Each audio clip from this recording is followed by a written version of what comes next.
yang dosa itu asalnya dari mana, Bang? Dosa. Dosa itu asalnya daripada ajaran agama. Setiap agama mengajar baik dan buruk, dosa dan pahala, surga dan neraka. Kalau tak silap saya kan, betul kan? Iya, iya. Jadi kalau orang-orang berdosa itu kira-kira baik tidak, Bang? Kalau berdosa tidak baiklah, mengikut ajaran agama. Kalau berdosa masuk neraka. Oh, oke. As simple Jadi, as that. ya. Jadi dosa itu sendiri, ya, dosa itu sendiri kira-kira munculnya dari mana? Kalau menurut Bang Tanarats, ini free aja ya, tidak terpaut pada mana-mana keyakinan. Silakan. Dosa itu daripada ajaran agama. Setiap agama ada mengajar dosa dan pahala. Ya, maksud saya esensi atau dosa itu munculnya di dalam kehidupan manusia itu dari mana? Kok manusia bisa berdosa? Gara-gara apa itu? Manusia bisa berdosa. Siapa yang mengatakan perkataan di dosa itu? Sesiapa yang memilih agama dan mengatakan Tuhan mengatakan kalau berbuat dosa akan masuk neraka. So dosa itu datangnya daripada perkataan Tuhan, daripada Tuhan. Dosa siapa yang ciptakan? Tuhan. Oh, dosa yang ciptakan Tuhan ya. Dosa dan pahala diciptakan oleh Tuhan. As simple as that. Ya. Oke. Ini pemahaman saya lah. Saya tidak mengatakan pemahaman saya ini betul, tapi ini yang saya paham selama ini. Ya. Tapi enggak apa-apa. Karena Bang di posisi yang beragama masih ya. Karena kalau di tempat saya agnostik, ateis itu saya nggak terima. Tapi karena Bang masih berposisi, pas saya terima. Oke, Just Boy, silakan. Assalamualaikum abang-abang. Iya, waalaikumsalam. Halo. Iya. Silakan. Malam. Selamat malam. Mau nanya bang. Iya. Orang Kristen boleh nggak jawab salam? Boleh. Nggak ada masalah. Tidak ada masalah kan bang?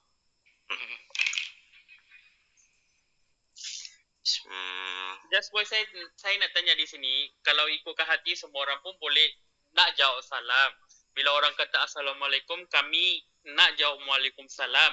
Tapi masalahnya di ajaran Islam itu tersendiri mengatakan orang kafir tidak boleh menjawab. Yes, dan orang Enggak bang. tidak boleh. Enggak bang, enggak ada itu bang. Tanarats, jangan terlalu jujur. Enggak ada bang. Tidak, bukan terlalu jujur. Itu yang saya pernah belajari. That's what my knowledge, that's what I learned. So that's why I'm asking this. Oke. Gitu ya bang. Oke. Just Boy, silakan. Saya mau bertanya tentang Alkitab Abah. Aduh, dicatat dulu ayatnya bro. Kamu buka Alkitab, buka TikTok, ke-mute.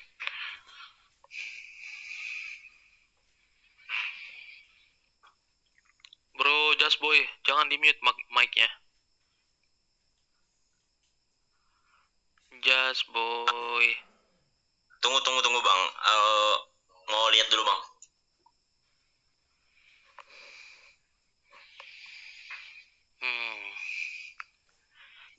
Ya, kalau sudah lama-lama gini baru kau tanya mana Yesus mengatakan di agama Kristen, kau ketok kepalamu Just Boy.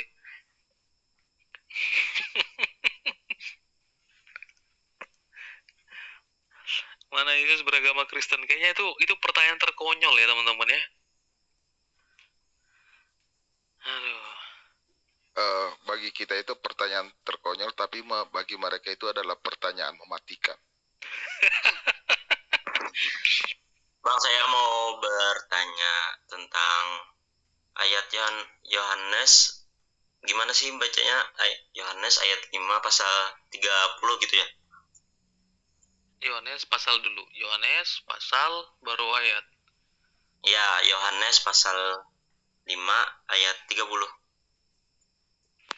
Ya, silakan kamu baca. yang aku tidak bisa berbuat apa-apa gitu ya Bang. Mhm. Nih kalau saya buka kitabnya kan gemute Bang. Ya, silakan. Aku tidak bisa berbuat apa-apa dengan diriku sendiri. Ya gitu ayatnya Bang. Apakah Yesus itu memerlukan Tuhannya? Karena dia tidak bisa berbuat dengan dirinya sendiri.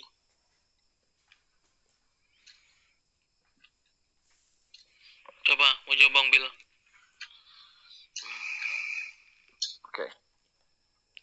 Ini harus kembali lagi bahwa firman itu adalah Allah yang menjadi, dan firman itu menjadi manusia. Di dalam tubuh Yesus itu mempunyai kedewinaturan. Yesus berbicara di dalam kemanusiaannya, dia tidak lepas daripada keilahiannya. Keilahiannya itu yang membuat dia itu bisa bermujizat, bisa melakukan segalanya. Ayat itu menyatakan bahwa di dalam tubuhnya itu mempunyai dua natur, tetapi selalu dimiringkan untuk dalam pemahaman memuaskan bahwa itu menyatakan bahwa dia itu adalah manusia. Padahal itu adalah cara Yesus menyampaikan titip pesan bahwa di dalam tubuhnya itu ada keilahian. Itu yang harus kau paham. Karena ketika Yesus adalah firman itu menjadi manusia, firman itu adalah Allah, apakah Allahnya hilang ketika dia menjadi manusia? Makanya Yesus mengatakan, aku dengan Bapa satu. Karena di dalam tubuh Yesus itu mempunyai dua natur, kemanusiaan dan keilahian. Ini yang harus dipahami. Kira-kira sampai di sini bisa dipahami nggak, Jasboy? Iya. Oke. Berarti Yohanes ini termasuk Injil atau apa sih? Injil. Berarti Yohanes ini perlu penafsiran. Perlu pengertian, membaca secara komprehensif. Karena kan kamu baca ayat yang ini aja toh, ya kan? Dan kamu tidak tahu apa hubungan Bapa dan Yesus sebagai anak Allah. Tahu nggak hubungannya apa? Apa? Yohanes 1 ayat 1. Nah, jadi memang kalau tadi. Ya, Ya. Yohanes 1 ayat 1 sampai dengan pasalnya sampai dengan ayat yang ke-14. Dan firman itu telah menjadi manusia. Nah, jadi kamu harus tahu hubungan Bapa dan Kristus itu adalah Yesus sebagai sang firman yang berada di dalam diri Bapa yang kekal. Nah, jadi kalau kamu baca, brother, dari dari ayat yang kamu bawa ini, ya, dari ayat yang kamu bawa ini, kamu baca ayat 19 sampai dengan ayat yang ke-23. Di situ aneh sekali. Kuasa Bapa dan kuasa Yesus sama-sama membangkitkan dan mereka sama-sama menghakimi. Ya, menurutmu yang bisa membangkitkan orang mati itu siapa sih? Menurut agama saya? Iya, menurut keyakinanmu. Menurut keyakinan saya Muslim, tentu saja Allah. Allah yang Maha berkuasa. Betul. Yang bisa kemudian menentukan kematian seseorang itu siapa? Tentu saja Allah. Tentu saja Allah. Nah, hal itu semua dilakukan oleh Yesus. Jadi dalam rangka dia menjelaskan, aku tidak dapat berbuat apa-apa dari diriku sendiri itu bukan menjelaskan semata-mata bahwa Yesus itu berjalan atas kehendaknya sendiri. Kalau di situ dikatakan aku, merujuk kepada apa yang murid-murid lihat. Yang murid-murid lihat itu hakikat kemanusiaannya atau hakikat keilahiannya, bro?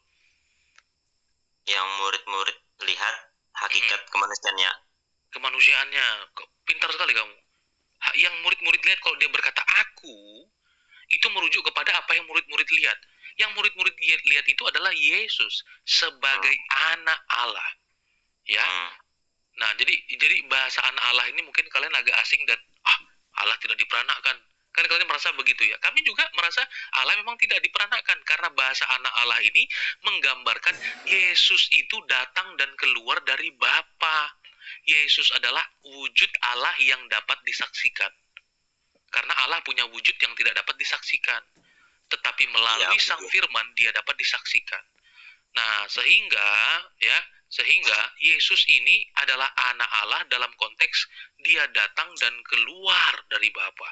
Nah, maka kalau tadi saya baca ya dari bagian pertama perikop ini, Yesus ngomong gini, ini sudah ada ciri-ciri keilahian di dalam Yesus, atau kemudian istilahnya itu kisi-kisi tentang keilahian Yesus. Dia ngomong begini, maka Yesus menjawab mereka, katanya, aku berkata kepadamu, sesungguhnya anak tidak dapat mengerjakan sesuatu dari dirinya sendiri jikalau tidak ia melihat Bapa mengerjakannya. Sebab apa yang dikerjakan Bapa, itu juga yang dikerjakan anak. Sebab Bapa mengasihi anak dan ia menunjukkan kepadanya segala sesuatu yang dikerjakannya sendiri. Bahkan ia menunjukkan kepadanya pekerjaan-pekerjaan yang lebih besar lagi dari pekerjaan-pekerjaan itu. Sehingga kamu menjadi heran. Heran kan kita? Memang heran. Apalagi ini para murid itu masih heran waktu itu.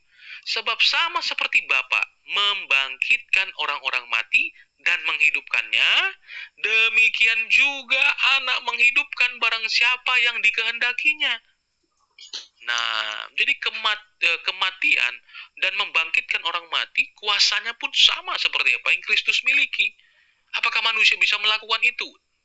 Nihil, tidak mungkin. Ya, nah maka istilah yang di sini dipakai adalah anak Allah, menjelaskan bahwa Yesus datang dan bersumber daripada keilahian. Bapa tidak menghakimi siapapun, melainkan telah menyerahkan penghakiman itu seluruhnya kepada anak, supaya setiap orang yang menghormati anak sama seperti menghormati Bapa. Jadi penyembahan kami ya kepada Yesus. Karena waktu kami menghormati Yesus, menyembah Yesus, sama seperti kami menghormati dan menyembah Bapa. Karena wujud Allah yang dapat disaksikan, wujud Bapa yang dapat disaksikan adalah Yesus. Ya. Nah, seperti itu.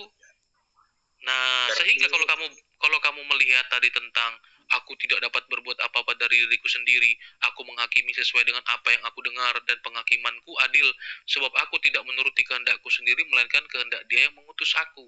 Itu lengkapnya. Nah, semakin menjelaskan kepada kita asal muasal Yesus, dari mana Yesus berada, dari mana Yesus berasal, ini menjelaskan Dia datang dan keluar dari Bapa. Makanya Yesus di dalam Alkitab, ya, Yohanes pasal yang ke-8 tadi dikatakan, kalau kamu mengasihi Bapa, tentu kamu mengasihi aku, sebab aku datang dan keluar dari Bapa. Ya, seperti itu. Itu konteksnya, bro. Jadi di situ menjelaskan Yesus ini adalah monogenes, sehakikat dengan keilahian yang tidak terbatas. Tetapi Yesus untuk sementara waktu dia terbatas. Kenapa? Karena dia sedang mengambil rupa manusia yang jelas tidak sebanding dengan keilahian Bapa. Seperti itu. Tadi ada bahasa mengutus, berarti Yesus ini utusan. Dia diutus dalam pengertian bukan dari kalangan manusia. Itu yang perlu kamu ketahui. Kalau semua nabi-nabi utusan, tetapi Allah memberikan firman-Nya, ya, Allah menyatakan firman-Nya, dan firman-Nya itu dinyatakan kepada nabi, nabi menyampaikan kepada umat. Tetapi hari ini Yesus sendiri yang adalah sang firman datang. Kalau dulu sang firman menyampaikan, kalau sekarang sang firman itu sendiri datang. Ya, seperti itu. Jadi dalam konteks Yesus utusan, bukan menjelaskan Dia bukan Allah, tetapi justru utusan, atau dalam hal ini pribadi Allah, yakni firman yang menjadi manusia itu, Dia sendiri yang turun tangan. Ya, contohnya sederhananya begini, brother. Ya, bahwa Yesus itu adalah firman Allah yang keluar. Ya, artinya begini, saya saja bisa mengutus sesuatu di dalam diri saya kepada kamu. Atau saya mengutus sesuatu di dalam diri saya kepadamu. Saya yang mengutus sesuatu dalam diri saya kepadamu. Percaya enggak kamu? Gimana? Bahwa saya bisa mengutus saya sendiri kepadamu. Saya bisa mengutus sesuatu di dalam diri saya kepadamu. Yang saya sampaikan diri saya, yang mengutus adalah diri saya juga. Sederhana sekali itu. Contoh, misalnya saya ngomong nih sama bro Jasboy punya WhatsApp. Ya, punya WhatsApp. Saya bilang begini, bro, saya voice note ya, saya voice note ke bro. Bro, nitip nasi goreng 2. Ting, masuk di handphone bro. Bro, nitip nasi goreng 2. Kamu percaya nggak suara itu adalah saya? Percaya. Percaya ya? Iya. Nah, itu suara siapa? Suara Anda. Suara saya. Bisa nggak saya mengutus suara saya kepadamu? Bisa. Bisa. Kalau kamu kemudian hapus voice note itu, apakah suara saya hilang? Hilang. Suara saya hilang di handphonemu ya? Iya. Hilang. Tapi suara saya yang ada di sini hilang nggak? Enggak. Tidak hilang. Kenapa? Bahwa itulah tadi saya katakan kepada kamu, bahwa saya dapat mengutus sesuatu di dalam diri saya kepadamu. Suara itu adalah saya sendiri, dan yang mengutus adalah saya sendiri. Berarti waktu kamu hapus chattingan itu, voice note itu, bukan berarti suara saya hilang. Ya, suara saya tetap di dalam diri saya, tidak berkurang sedikit pun. Masalah kamu mau hapus suara saya itu tidak mempengaruhi saya. Tetapi kamu tahu dan kamu, oh ini adalah suaranya Bro Jeki, kamu akan belikan nasi goreng karena kamu tahu itu adalah suara saya. Ya. Nah, sekarang ini aja kamu lagi ngomong sama siapa ini? Sama Anda. Siapa? Bapak. Saya nggak tahu nama Bapak. Ini nama akun saya, coba sebut. Kamu lagi ngomong sama siapa? Why not Petra? Bukan. Saya hostnya. Oh, Bang Jeki Sembiring. Oh ya, maaf. Kamu ngomong sama siapa? Bang Jeki Sembiring. Oke. Kenapa kamu nggak ngomong saya lagi ngomong dengan suaranya Jeki Sembiring? Kenapa kamu ngomong dengan Jeki Sembiring? Karena suara saya adalah saya, kan? Iya. Ya. Tadi Anda mengumpamakan dengan WhatsApp. Berarti WhatsApp tuh utusan. Gitu ya, Bang? Saya mengutus suara saya kepadamu. Betul. Dengan perantara WhatsApp. Gitu ya, Bang? Bukan pengantara WhatsApp. Kalau WhatsApp itu medianya. Tetapi saya saja bisa mengutus suara saya kepadamu, yang akhirnya kamu menerima suara saya. Nah, jadi kalau perumpamaan itu punya klimaks, bro. Bukan tentang WhatsApp-nya yang saya mau ceritakan, tetapi tentang suara saya bisa saya utus kepadamu. Paham ya? Saya nggak percaya kalau suara abang bisa sampai kepada saya tanpa ada perantara. Gitu, Bang, bahasanya. Suara abang nggak akan sampai kepada saya kalau nggak ada perantara. Ya, itu betul. Tapi kamu tahu nggak, waktu kita pakai WhatsApp, saya bisa mengutus suara saya kepadamu. Tahu, ya begitu juga. Dalam kepercayaan kami, Allah menurunkan ayat-ayatnya melalui nabi-nabi. Makanya kami memahami ayat-ayat. Bro. Maaf, Bang. Saya masih tolong jangan dipotong dulu, Bro. Saya nggak motong percakapan Anda tadi, Bro. Gini, Bang. Bahasa Allah tidak akan dipahami oleh manusia awam. Karena itu, maka Allah mengutus nabi-nabi. Bro, kamu tahu nggak bahwa Allahmu tuh bahkan bisa pakai pohon untuk berbicara? Kamu nggak mempertanyakan itu? Apa tadi, Bang? Tuhanmu pernah pakai media pohon untuk berbicara. Apakah Tuhanmu adalah pohon? Bukan. Duh. Jadi kalau kamu mengatakan bahwa, coba kamu buka gini, kamu buka Al-Qasas ayat 30. Coba kamu buka dulu, Al-Qasas ayat 30. Kamu ngomong masalah perantaraan, kamu nggak ngerti ilustrasi. Ilustrasi itu tadi ada klimaks. Klimaks dari ilustrasi itu tidak akan bisa menggambarkan sepenuhnya pesan apa yang mau kita sampaikan. Tetapi saya punya klimaks. Klimaksnya adalah saya bisa mengutus suara saya kepadamu, baik medianya apapun itu. Tapi suara saya sampai kepadamu, sekalipun saya tidak bersama-sama dengan kamu. Dan suara yang kamu dengarkan itu pasti suara saya. Nah, sekarang Tuhanmu di dalam Al-Qasas 30, dia berbicara dari sebatang pohon. Kamu mau bilang bahwa pohon itu tadi WhatsApp atau handphone?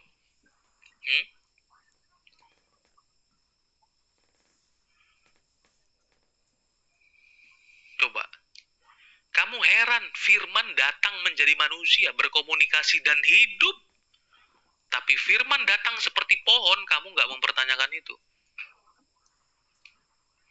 Herman saya. Coba Coba brother. Nggak ada bang. Saya buka Al-Qasas ayat 30. Itu ceritanya tentang Nabi Musa. Iya, baca, coba baca. Saya loh sampai hafal. Coba kamu baca dulu. Wajah rajulun min aqsal madinati yas'a. Yang itu bang. Berkata seorang laki-laki. Qala rajulun. Adri. Kok berkata seorang laki-laki? Al-Qasas. Iya bang, saya lebih tahu kitab saya bang. Al-Qasas ya 30 sudah saya buka bang. Ah, coba baca.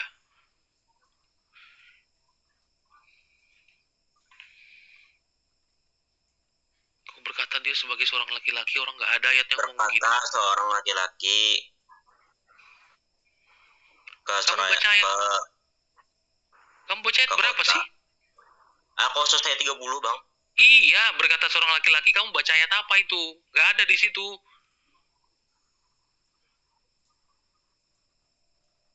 Ya Tuhan. Teman-teman ada yang boleh cek Al-Qasas ayat 30. Nanti saya bacakan, kalian pilek. Bilangin itu terjemahannya nggak bener. Ya kamu aja yang baca. Itu terjemahannya saya baca bang. Datang seorang laki-laki ke kota. Wajah rajulun min aqsal madinati yas'a. Qala ata'miruna bika. Dan dia berkata, seorang laki-laki tersebut, ata'miruna bika, mereka menyuruh engkau untuk keluar negeri ini karena mereka ingin membunuhmu. Aduh, karena teman-teman, coba dia bilang lebih tahu daripada saya nih. Coba dicek itu Al-Qur'annya. Teman-teman. Iya. Al-Qasas ayat 30, Al-Qasas. Cek Al-Qasas ayat 30. Iya. Kamu cek dulu deh, brother. Nanti kamu diketawain loh. Tuh udah dicek, Bang. Al-Qasas 30. Masya Allah. Coba kamu cek dulu, brother. Saya lebih tahu dari kitab saya. Ya kalau salah kan manusiawi kan. Saya nggak mau bikin kamu malu. Tapi kok kamu nih? Oh ya, salah Bang.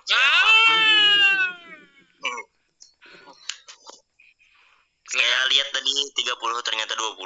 Iya. Saya bacakan. Kakek memaafkan kamu, Cuk. Baca.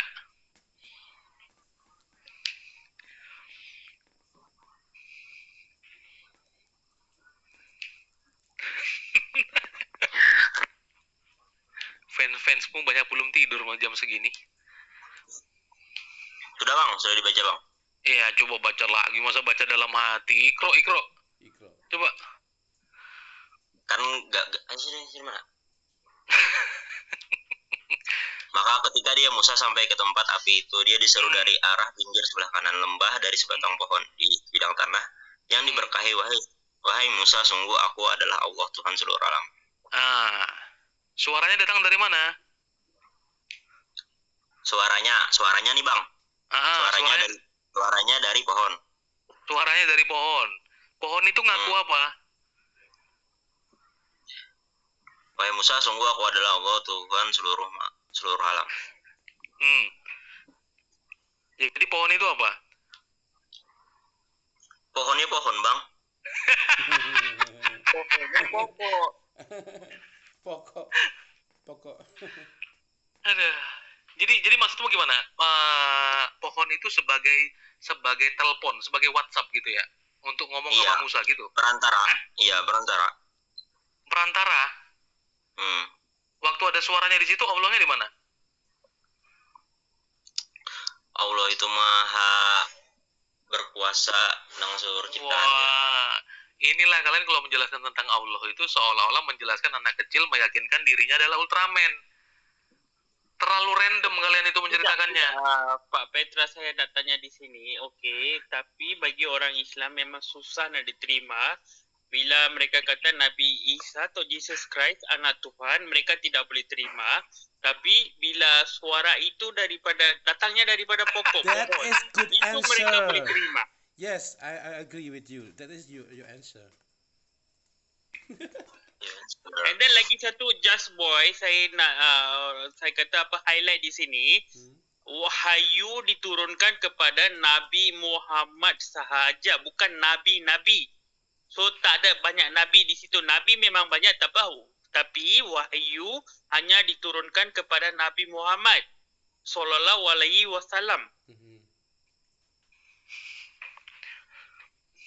Tadi Just Boy kata banyak nabi kan, nabi-nabi kan, tapi bukan nabi-nabi, hanya satu nabi sahaja. Wahyu diturunkan kepada Nabi Muhammad sallallahu alaihi wasallam. Dan daripada ajaran Nabi Muhammad itu, orang-orangnya menulis kitab-kitab dan dijadikan Al-Quran. Itu apa yang saya belajar lah. Saya tidak pasti, tapi itu yang pengetahuan saya. That's what I want to say. That's it. Yeah. Okay, thank you, bro. Okay. Jadi gimana menurutmu, bro? Gini aja, Bang. Gimana? Kalau lo teleponan, Bang, lo ada di depan orang itu nggak, Bang? Apa? Kalau lo lagi teleponan, contoh gini, kita live. Kita nggak berhadapan-hadapan kan? Kita ada perantara kan? Bisa nggak? Karena kita jauh. Gini loh, brother. Saya udah bilang sama kamu tadi, kamu lagi ngomong sama siapa? Kamu bilang saya ngomong sama Bang Jeki. Kamu lagi ngomong sama pribadi saya ini. Kenapa? Kenapa kamu nggak bilang saya lagi ngomong sama suaranya Jeki? Kenapa? Kamu bilang ngomong sama Jeki. Karena saya dan suara saya itu satu. Kalau saya maki-maki Just Boy, maki-maki agamamu, maki-maki Tuhanmu, padahal foto saya nggak ada ini.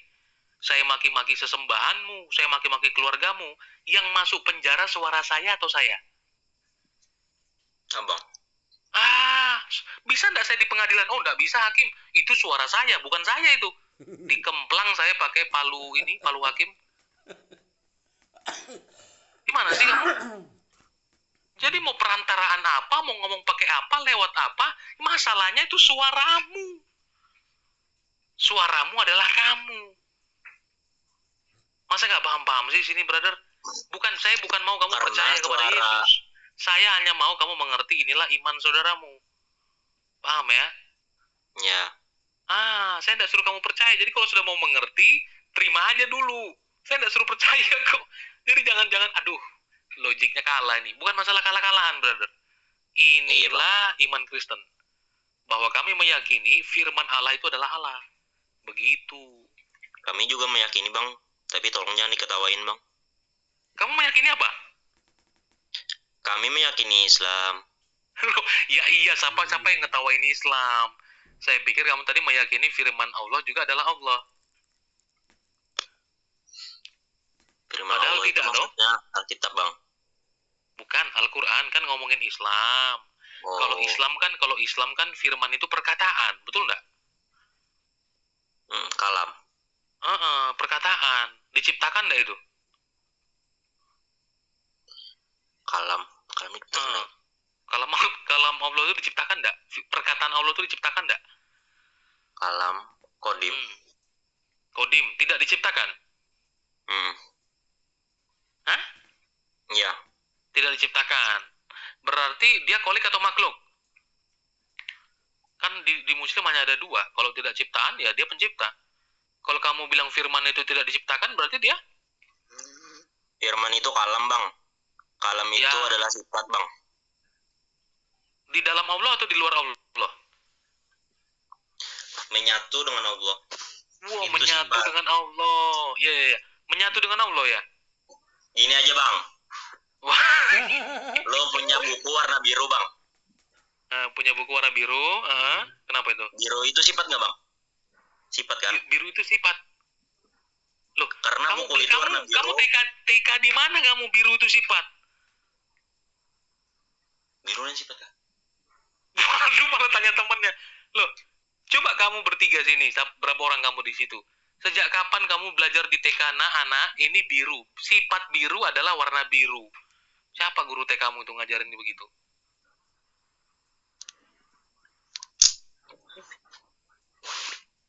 Gak usah dilawan logika yang saya sampaikan, brother. Saya nggak suruh kamu beriman. supaya kamu mengerti bahwa iman Kristen meyakini bahwa firman Allah itu tidak diciptakan, maka dia pasti Allah. Semua yang monogenes, sehakikat, ya, semua yang dia sejenis dengan Allah pasti Allah, ya. Nah, maka Allah yang kami kenal adalah Bapa, ya, yang kekal bersama dengan firman-Nya dan roh-Nya, tidak diciptakan, dapat dibedakan tapi tidak dapat dipisahkan. Kamu dan suaramu bisa saya bedakan. Sekarang saya sedang ngomong dengan suaramu, ya, bukan dengan tubuhmu. Tetapi tubuhmu dan suaramu bisa saya bedakan. Begitu. Jadi Bapa yang tidak kelihatan dengan Sang Firman bisa dibedakan, tapi tidak dapat dipisahkan. Karena mereka satu dalam hakikat keilahian. Gitu loh, brother ya. Saya hanya mau menjelaskan saja, tidak membuat kamu terpojok, tidak. Karena kamu tidak mengerti bahwa saya dan suara saya ini satu. Makanya kalau saya maki-maki kamu, saya masuk penjara, bukan suara saya. Paham ya, bro? Iya, Bang. Nah, mantap sudah. Kalau kamu sudah bilang paham, oke, mantap. Oke, brother. Saya ini di Wita, bro. Jadi saya ini udah 3:30 saya di sini. Sama Bang Wita juga, Bang. Dari mana, Bang? Oh, Wita juga. Oh iya, oke. Jadi kita akhir lah, bro ya. Besok kita sambung lagi kalau masih mau ngobrol. Ada yang masih ngeganjal, silakan disampaikan. Iya, Bang. Oke, bro. Oke, Bro. Oke. Thank you Saya banyak. masih anak, Bang. 19 tahun, Bang.